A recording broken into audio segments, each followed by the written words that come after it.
Good afternoon, everybody. Thank you for coming. My name is Scott Stringer, New York City Comptroller. I'm joined by a number of people in the Bus Turnaround Coalition that includes the Riders Alliance, Transit Center, and the Tri-State Transportation Campaign, Nightburg Strap Hangers Campaign, and Jonathan Bowles, who is here as well. Thank you for being here today, too.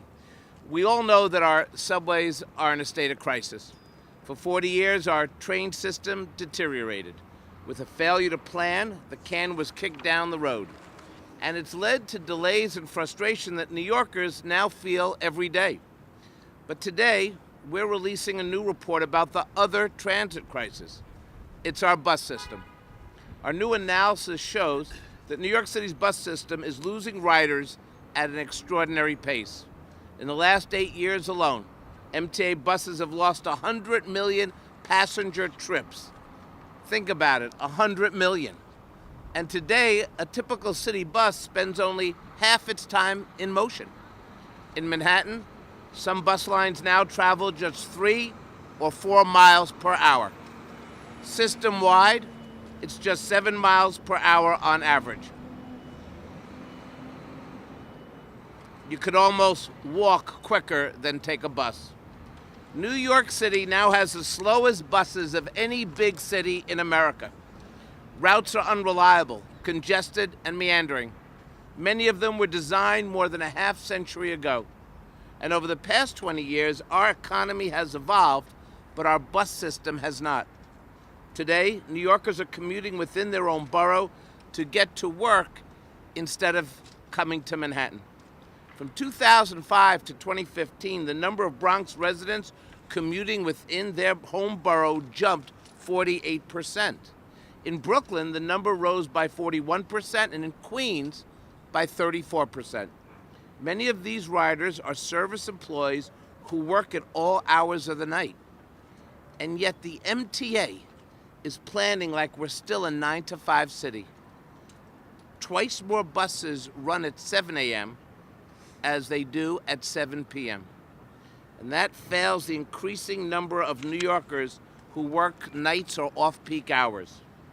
Now, we looked at the top 5 most underserved neighborhoods: Clinton, Williamsburg, Norwood, Westchester Square, and the area around JFK and LaGuardia. Around our airports, there are 40,000 jobs, but just 10 bus routes and only 1 subway. So that is what's happening. But here's why it's happening. The MTA has failed to properly plan routes and maintain its fleet.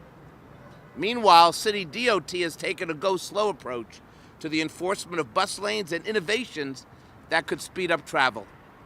Innovations like transit signal priority, which allows drivers to turn red lights into green lights to keep the buses moving.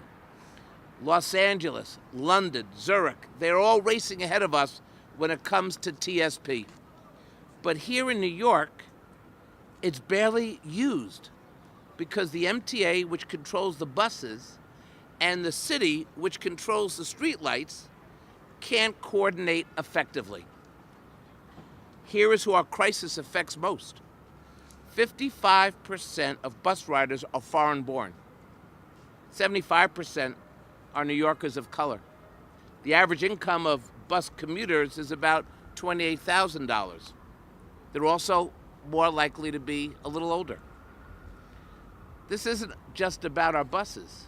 This is about who we are and where we're going.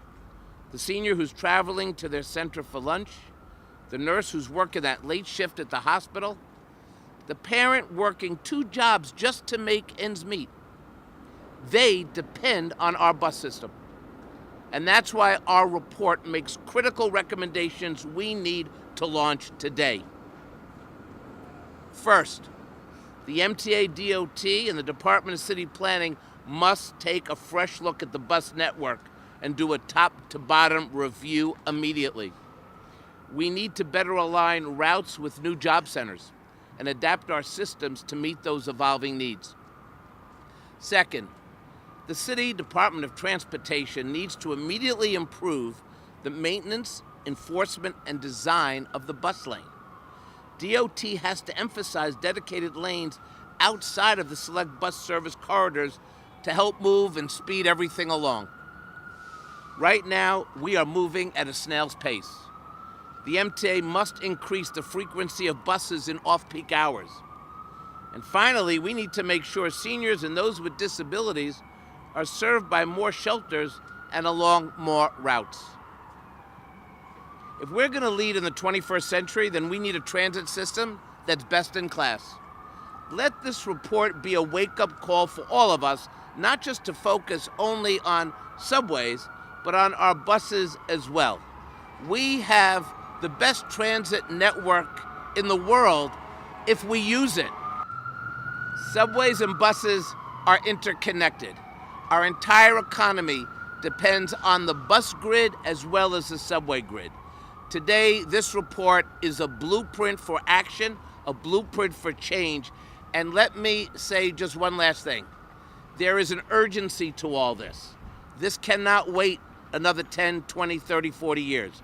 We can no longer kick that can down the road because the can is in little pieces. We must act now. Thank you very much.